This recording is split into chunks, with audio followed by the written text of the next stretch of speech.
Le DAF Fresh Morning, c'est 104.5 tonnes de bonne humeur. Tous les matins sur Urban FM.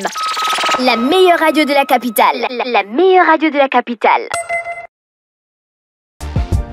Vous êtes sur les 104.5 Urban FM, la station urbaine, et vous écoutez le DAF Fresh Morning, le réveil matinal, le pilote de la capitale, sur la radio, la pilote de la capitale. Dans le studio, on a monsieur Yembi Kumba Marvin Howard. Il est chef de service communication et relations publiques. Et monsieur Arnold Minzeli, qui est chef de service des systèmes informatiques et réseaux et sécurité. Je pense que ils sont avec nous ce matin dans le studio des 104.5 pour parler des procédures d'inscription au bourse, hein, c'est ça? C'est ça. Alors, dites-nous tout. On commence par quoi? Merci d'Afresh, bonjour à tous. Vous profitez parce que c'est la session des bacheliers pour communiquer sur les différentes stratégies pour les procédures? Absolument, nous allons parler des procédures de création de comptes et des demandes de bourse, et je vais passer d'abord la parole à mon collègue et puis je reviendrai sur les critères et conditions d'attribution d'une bourse d'études. Alors, comment se passent les procédures? Bonjour Dafresh, bonjour RR.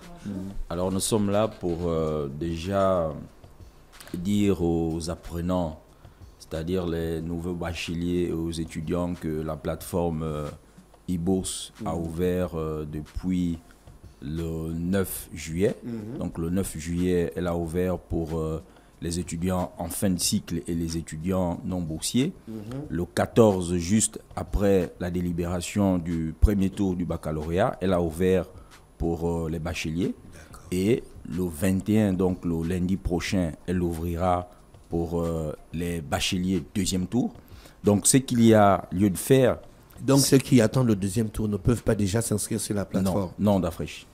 Donc ce qu'il y a lieu de faire pour les étudiants boursiers et non boursiers et les bacheliers premier tour, c'est d'aller sur les www.anbg.online. D'accord. Et cliquer sur « Je n'ai pas de compte, je crée mon compte ». D'accord. Et il y a toute une procédure qu'il devra rentrer pour les bacheliers, le numéro du baccalauréat, leur date de naissance au format jour/mois/année. D'accord. Et après, juste cliquer sur bachelier gabonais, et puis bon, et il déroule la procédure. Cette plateforme existe depuis des années. Elle existe depuis... Est-ce que par expérience, est-ce que les élèves s'en sortent parce qu'ils ne sont pas encore étudiants?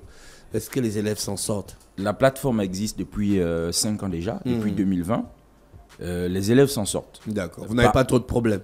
Non, on n'a pas trop de problèmes. Au début, on avait des problèmes liés à l'adresse mail, parce que il faut dire que nos apprenants n'étaient pas habitués avec ces outils-là. Mais aujourd'hui, avec la numérisation qui prend du terrain, eh ben, tout le monde a déjà une adresse mail. Exactement. Il n'y a jamais des étudiants qui vous ont dit que mon inscription a été rejetée, mon inscription ne passe pas, j'ai essayé plusieurs fois? Ben si, Dafresh, nous avons toujours, malheureusement des étudiants qui n'arrivent pas à le faire. Mais ce que nous faisons, c'est que nous parcourons tout le Gabon pour vulgariser cette plateforme. Pour chaque année, nous mettons tout en œuvre pour pouvoir simplifier la procédure et être vraiment plus proche des étudiants. C'est pourquoi nous sommes là ce matin. Vous allez dans les établissements? Nous allons dans les établissements partout dans le Gabon pour vulgariser cette plateforme, vulgariser la procédure de demande de bourse. D'accord, ok. La demande de bourse est ouverte pour ceux qui ont gagné le premier tour. C'est cela. D'accord. Et le deuxième tour, ils vont attendre après les résultats. Lundi Exactement. 21. D'accord. Donc, il faut avoir des documents numérisés. Oui. En fait, il faut comprendre que lorsque le baccalauréat est proclamé, la Direction générale des examens et concours, pour ne pas les citer, nous met à notre disposition le fichier des admis. Et c'est sur la base de ce fichier-là. Donc, ce fichier est intégré dans le système e-bourse. Et c'est donc sur la base de ce fichier que les apprenants se connectent à la plateforme et font les demandes de bourse. Donc, vous comprenez que si nous n'avons pas encore reçu le fichier des admis du deuxième tour, oui. Ben, il ne faut pas ouvrir pour eux. C'est pas possible qu'ils se connectent et fassent la demande de bourse. D'accord, ok. Et donc, les étudiants complètent avec quels documents quand ils font la demande de bourse? Est-ce que vous ne travaillez pas directement en partenariat avec les différents établissements pour qu'eux-mêmes puissent envoyer, si en cas de besoin, par exemple, les notes de certains élèves? Bon, après, ici, on fait quand même un distinguo entre les bacheliers et les étudiants. Si vous dites étudiants, tout de suite, on pense à ceux qui sont déjà à l'université. Voilà, ceux qui sont déjà en cours de cycle ou peut-être même en fin de cycle. D'accord. Et là, il faut préciser pour ceux qui sont en intracycle, ça veut dire qu'ils sont déjà dans un cycle, en licence 1 ou en licence 2. À ce moment, eux, ils doivent téléverser l'inscription de l'année suivante et les relevés de notes de l'année précédente. Voilà. Mais pour les bacheliers, les pièces à fournir sont contenues dans l'espace e-bourse. Nous avons fait parvenir quelques petits visuels. Ce serait bien que ça passe à l'écran pour des besoins d'illustration. Mais déjà embrayé sur les critères et conditions d'obtention de bourse. On va dire que les premières conditions pour obtenir une bourse lorsqu'on obtient son bac, c'est déjà d'être de nationalité gabonaise. Qui est de nationalité gabonaise? Celui qui a ses 2 parents gabonais. Qui est de nationalité gabonaise? Celui qui a au moins un parent gabonais. La précision est de mise parce que généralement, il y a quelques brebis égarées quelquefois, des apprenants qui ont un parent... C'est pas un peu dur pour des élèves, les brebis? Bon, brebis égarées, non, c'est pas si dur que ça, pourquoi pas.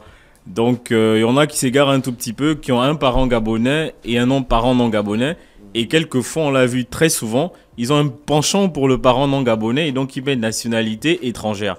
Et là, c'est une erreur parce que tout de suite, il met une nationalité étrangère. Le système va lui demander un décret de naturalisation ou un certificat de nationalité. Or, il ne l'a pas puisqu'il a au moins un parent gabonais. Donc, nous passons sur cette plateforme pour dire que celui qui est gabonais, c'est celui qui a au moins un parent gabonais.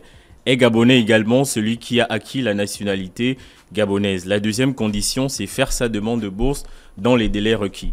La plateforme va fermer le 31 août. Passé le 31 août, il ne sera plus possible pour un apprenant de faire sa demande de bourse. Et nous disons ici que vous ayez tous les documents demandés, que vous ne les ayez pas, faites d'abord votre demande de bourse. Et lorsque vous faites la demande de bourse, les premiers documents qui vous sont demandés sont des documents administratifs. Votre photo d'identité et votre acte de naissance légalisé. Ce sont les 2 documents obligatoires. Vous verrez également quand vous demandez la pièce d'identité, mais c'est facultatif. Une fois ces 2 documents sont téléversés, consultez votre adresse mail chaque jour parce que l'ANBG en ce moment ne fait que ça toute la journée, valider les pièces d'éligibilité. Une fois ces 2 documents sont validés, on donne la possibilité à l'apprenant de faire sa demande de bourse. Et donc pour parler des critères, il faut avoir obtenu son bac, que ce soit au premier ou au deuxième tour, il faut avoir son bac. Il faut être âgé de 22 ans au plus au moment de la demande. Donc vous avez 17, 18 ans, ça passe, mais plus de 22 ans au moment de la demande, ça ne passera pas parce que les critères et conditions sont cumulatifs. Il faut à la fois remplir les conditions et les critères. Et finalement, il faut avoir une moyenne supérieure ou égale à 10 sur 20 en classe de terminale. D'accord, c'est ça en fait. Il faut préciser ça parce qu'il y a des gens qui ont le bac et puis n'ont pas la moyenne. Oui, mais comme je dis, ça c'est pour l'obtention de la bourse classique. Ça veut dire que même si vous avez 26 ans ou alors que vous avez 9 en classe de terminale, il faut toujours faire la demande de bourse. Parce qu'à côté de la bourse classique, il y a des bourses de coopération. Il y a des concours dans les établissements publics, instituts de gestion, ITO et tous ces établissements-là. Et très généralement, lorsque vous obtenez le concours de ces établissements, on peut faire fi de ce qui est de la moyenne ou de l'âge. D'accord, voilà. Il y a d'autres conditions là-bas. Voilà, c'est un peu ça. Il y a des bourses d'excellence pour ceux qui ont par exemple 17, 18 au bac. Ça existe encore? Ça existe? Oui, c'est toujours d'actualité. Il faut bien pouvoir récompenser un peu plus ceux qui ont fait de plus grands efforts. Et je crois que c'est né accessible qu'au Gabon. En principe, lorsque vous avez votre bac, vous avez 83 000. Maintenant, en fonction des résultats que vous avez au bac, lorsque vous avez un 14, un 16, effectivement, vous n'avez pas le même montant, c'est un peu plus. C'est en cela que le distinguo se fait. Du côté de la plateforme, elle est prête, elle est fiable à accueillir le flux d'inscriptions et d'ouverture de comptes qui vont se mettre en place? La plateforme est fiable. D'ailleurs, nous, chaque année, depuis 2020, nous avons en moyenne 60 000 demandes de bourse. Et donc, la plateforme, elle est fiable. En 2020, nous avons eu quelques petits problèmes parce que c'était le démarrage. Oui, et toujours donc, au démarrage, c'est toujours un peu lourd. C'était les connexions simultanées. Aujourd'hui, vous pouvez voir que nous avons séquencé les ouvertures étudiants fin de cycle, étudiants non boursiers, bacheliers, c'est parce que parce que lorsque tout le monde se connecte, il y a le trafic est assez dense.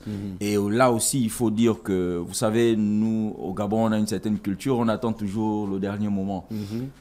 les derniers moments, les derniers jours, l'application est souvent très sollicitée, mais nous tenons le coup. Monsieur Minzeli, la sécurité de la plateforme, elle est à... Il n'y a rien à dire dessus. Non, elle est garantie. Parce que, comme je vous disais, ça fait 5 ans que nous tournons. C'est vrai, nous ne pouvons pas dire qu'elle n'a jamais été attaquée. Certainement, ils ont essayé d'attaquer, mais nous ne l'avons pas senti. Mais qu'est-ce qui peut entraîner la suppression ou la suspension d'une bourse? Écoutez, il y a plusieurs raisons qui peuvent entraîner la suspension ou la suppression d'une bourse. Déjà, lorsque vous êtes fait boursier, en principe, vous êtes fait boursier pour un cycle. On va prendre le premier cycle, qui est le cycle licence de première en 3e année. L'ANBG vous dit que lorsque vous êtes de passage de première année en 2e année, vous devez faire une demande de bourse en 2e année pour que la bourse soit reconduite. Mais là, il y a une exigence en termes de résultats. Ça veut dire que l'apprenant qui finit l'année avec un échec en dessous de 8 sur 20 par exemple, à ce moment on peut supprimer sa bourse parce qu'on se dit que quelqu'un qui va régulièrement en classe, l'échec est permis, ça je le dis parce que le texte prévoit l'échec, mais l'échec est encadré. Lorsque vous avez un échec en deçà de la moyenne requise, la bourse peut être supprimée. La bourse peut vous être supprimée pour mauvaise conduite à l'université. Permettez-moi de préciser également au titre des critères d'obtention de bourse, il y a des compatriotes qui veulent aller étudier à l'étranger. Les critères ne sont pas les mêmes. Pour ceux qui ont obtenu un bac général, il est généralement demandé, selon le décret 065, une moyenne supérieure ou égale à 13 sur 20 au premier tour pour pouvoir prétendre à une inscription à l'extérieur. Pour ceux qui ont le bac scientifique, technologique, une moyenne supérieure ou égale à 12 sur 20. Et aussi, il faudra pouvoir justifier d'une filière prioritaire pour l'État gabonais. Parce que si vous voulez aller à l'étranger pour faire ressources humaines, j'ai rien contre. C'est pas évident que l'État vous accompagne puisque la plupart des établissements sur le terroir proposent ces formations-là. D'accord. Et pour un étudiant qui est par exemple en première ou en 2e année à l'université et qui veut aller dans le privé, il a sa bourse à l'UOB et il va aller dans une école privée. Comment est-ce que ça se passe? Est-ce qu'il redemande encore ou bien ça va passer directement? Bon, après, il faut qu'il puisse justifier du pourquoi il veut quitter d'un établissement public pour un établissement privé. La loi prévoit que si vous êtes inscrit au privé, pour une raison ou une autre, vous pouvez partir pour un établissement public. Mais le contraire ne pourrait pas se faire parce que vous savez qu'il y a l'aspect financier qui rentre en jeu. Ce qu'un apprenant nous coûte à l'UOB ne nous coûterait pas la même chose dans l'établissement privé pour ne pas les citer. Donc vous pouvez quitter du privé pour le public si vous le souhaitez. Mais l'inverse ne se peut pas. D'accord. Merci à monsieur Yembi Kumba, Marvin Howard et monsieur Arnold Minzeli. On rappelle que la plateforme est ouverte pour les admis de la première la vague, c'est-à-dire les admis. Et là, on attend pour ouvrir les admissibles après les résultats de ce week-end. C'est ça, non? D'accord, ok. On vous souhaite de passer une bonne journée à l'écoute des programmes d'Urban FM. Merci. Merci. Le DAF Fresh Morning, c'est 104.5 tonnes de bonne humeur. Tous les matins sur Urban FM. La meilleure radio de la capitale. La meilleure radio de la capitale.